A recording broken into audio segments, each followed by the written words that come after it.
Hi, let's practice together Just the Facts Theory, Lessons 1, 2, and 3. This tutorial video will cover both the violin and the cello books. The cello books and violin books are only different in that they have different clefs for the note names and different names of the strings. But so much is overlapped, I just decided to put it all in one video. So here is lesson 1. Make sure you have both pages. Each lesson goes over 2 pages. So I'm going to cover lesson 1 and it's 2 pages. So make sure you have your 2 pages of lesson 1 side by side because they go together. Just remember that the musical alphabet is A, B, C, D, E, F, G. Once you get to G, you go back to A. So at the beginning, on A, name the musical alphabet letters going up. So A, B, C, D, E, F, G. In this book, there's a lot of copying, which is a wonderful way to learn. When you see the word fact here, that means they're giving you something new. So of course, on lesson 1, everything is brand new. So you see lots of new facts. The names of the strings, they're written out for you. First you trace them, then you write them out all by yourself. Here's an important thing for students and parents to remember is that on the staff there are 5 lines. This is for cello and violin. There are 5 lines. We start numbering from the bottom. 1, 2, 3, 4, 5. There are 4 spaces. We number them from the bottom. 1, 2, 3, 4. So simply write in the numbers of the spaces and lines going up just to get familiar with the way the staff is written out. Quarter notes. One thing that the book is not very clear on, or doesn't explicitly say, is that quarter notes all receive 1 beat. So you get to practice drawing quarter notes, but just remember, maybe take your pencil and write on the side, the quarter note gets 1 count or 1 beat for each note. The half note gets 2. Half note, that's 2 counts.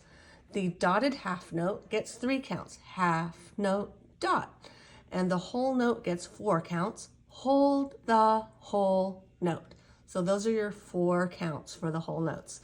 Sliding the paper over to the second page of lesson 1, they're giving you a pyramid. So starting from the lowest counting, the lowest number of counts per note, the quarter note. So they put 4 quarter notes. So altogether, 1 plus 1 plus 1 plus 1 equals 4. Half notes get 2 counts, so 1, 2, 1, 2, 2 plus 2 is 4. And at the very top, the whole note gets 4 counts just in one note. So that's how they put this little pyramid together for you. So the shorter notes, we call them shorter when they only have 1 count, and longer when they have more counts. So a short note and a long note. Okay, that's just a little explanation there. Here's a listening thing, which is what you do with your teacher. So if you're in a lesson with me or rehearsal, we'll be practicing these skills. You will hear 3 notes going up and down. When we talk about music, notes going up and down, it's like if you took your voice really, really low and then you sang really, really high. So we talk about low notes, high notes. We talk about notes going up and down. So if I'm going to go la, la, la, la, la, you can tell that the notes are going up. They're starting on 1 note, la, la, la, la, la. They're getting higher and higher in pitch. If they were to go down, they would start on a note. Let's say I'll take the same note and I'll go down this time, la, la, la, la, la. So those notes were going down. The other option here is to repeat, la, la, la, la, la. So I sang the same note a whole bunch of times. I repeated them. Here's your spider web. This is a chance for you to to go back and review what you learned on the first page in lesson 1. You get to draw a line. Here's quarter note. The word quarter note goes to the actual quarter note written, and so forth. And if you ever are confused about something here in the game, you can go back to the first page and say, wait a second, what is a space note? Okay, let's go back here. What is a space note? The space notes are when the notes are inside the space, so there's no line going through it. So the note is inside the space. Here's a line note. They just sort of, they put a little, they didn't fill it all the way in so that you'd have room to write the 2 there. But you see that the line is going through the actual note. So that is why we call that a line note. Okay, so that's lesson 1 for violin. I'm going to look at the cello. If you notice, it's exactly the same, except for one small detail. And that is the names of the notes of your strings on the cello. That is it. It's otherwise identical to the violin. Lesson 1. Okay, let's do lesson 2. Lesson 2. Let's start by using the cello one this time. Okay. For the cello, the only thing different between cello and violin is right here. This is the bass clef. This is the clef that the cello uses. So violins, you can disregard this. Cellos, this is very, very important, so I'll get to that in just a second. Otherwise, I believe that everything in lesson 2 is exactly the same. Only this is different. In the musical alphabet, what letter comes after? So by now you should be really good with the musical alphabet. A, B, C, D, E, F, G, A, B, C, D, E, F, G. So what comes after D? A, B, C, D, E. What comes after A? B. And so on. Name the open strings of the cello. So here's your lowest string. If you notice, they very subtly wrote this line very thick because your lowest string is thick and each one gets a little thinner till the top one. So hopefully you remember what the name of the lowest string is. If you have forgotten, you can go back to lesson 1 for a review. On the bass clef, here are our 5 lines. 1, 2, 3, 4, 5. On the third line, 1, 2, 3, they wrote the letter D. That's because on this line, if you write a note there, that is the note D, and you will play your open D string whenever you see a note that is on that third line. So that is a D. Circle all the bass Ds on the staff below. So you get to go on a little treasure hunt. You get to find all the Ds. So you say, well, okay, Ds are on the third line. So which one? You can go across and quickly identify which ones are on the third line. And just put a circle around them. Okay, here's the fun part about rests. The fun part about rests is that they're just as important as notes, and they have the same name as the notes. So just like you had on the first lesson, you had a quarter note. Now you have a quarter rest.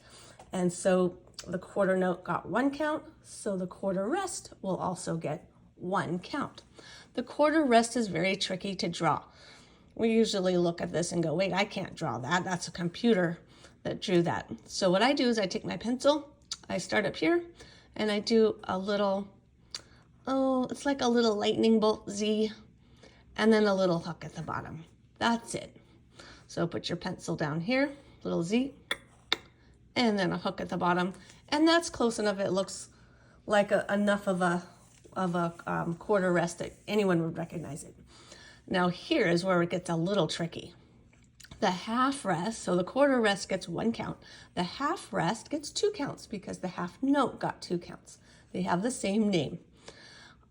This is like a little bar, a little bar that's filled in like this. It's kind of specific. It sits on the third line, 1, 2, 3, and it sits right there on top. If you drew one away from the staff, it would look like a hat. There's the hat. And the half rest just gets 2 counts. The whole rest actually hangs from the 4th line, 1, 2, 3, 4. There's a half rest. If you drew that all by itself away from the staff, it would also look like a hat, but this hat will hold more stuff because it's not upside down like this. So that's how I remember that a whole rest gets 4 counts. It gets more than this hat that's upside down, and a couple of the counts fell out. That's how I remember it. Let's go over to the second page of lesson 2. we have something called measures, and that is just how we group the notes together. So music is organized in groups. There are 4 beats in this group. Remember, a quarter note gets 4 counts.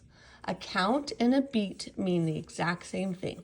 Why do we interchange these 2 words meaning the same thing?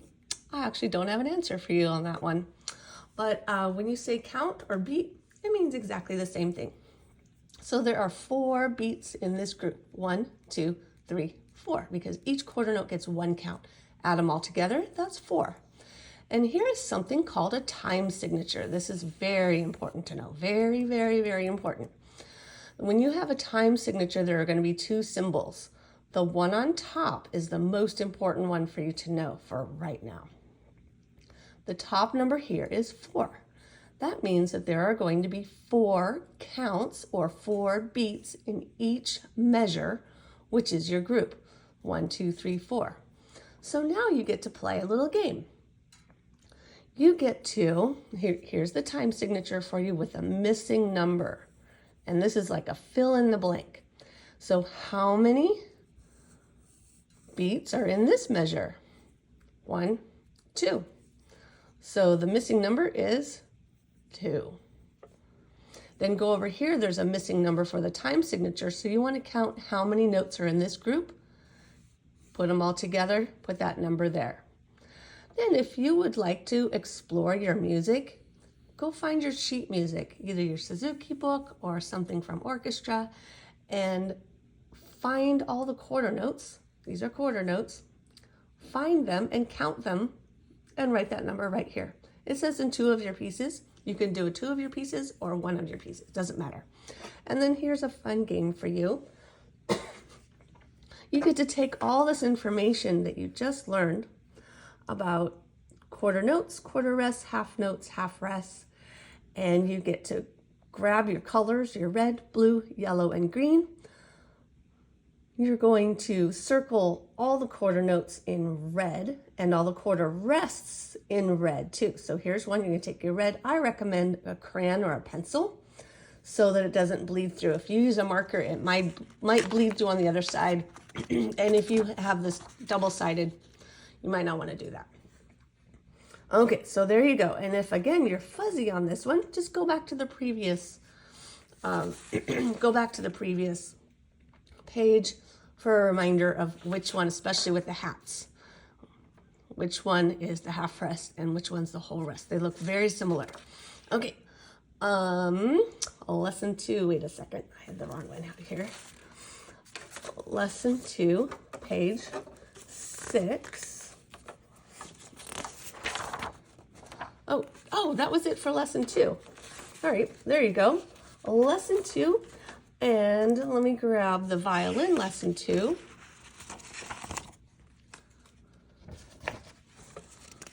Lesson 2, pages 5. Oops, that was 5. Oh, I need to get organized here. Lesson 1, lesson 2. I kind of scrambled things around. The violin lesson 2 is going to be exactly the same. Page 4. Oh, my apologies for this. Here it is. So in lesson 2, page 4 for violin, the only difference is going to be the names of your strings, and then you get to explore the note A on the treble clef.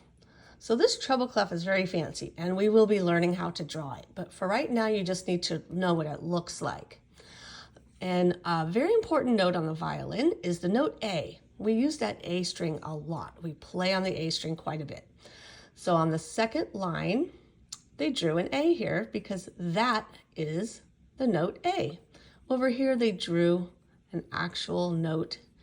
Right inside, you can tell that it's a space note on the second space, so that is an A.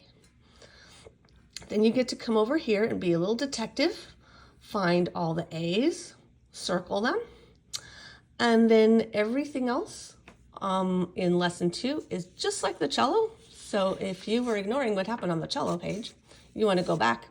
and go over lesson 2 on the cello because it's exactly the same. In fact, here it is. See, it's exactly the same. All right, have fun practicing just the facts theory, and I will make another video for lessons 3 and 4 on a later date. So look forward to that. Bye-bye.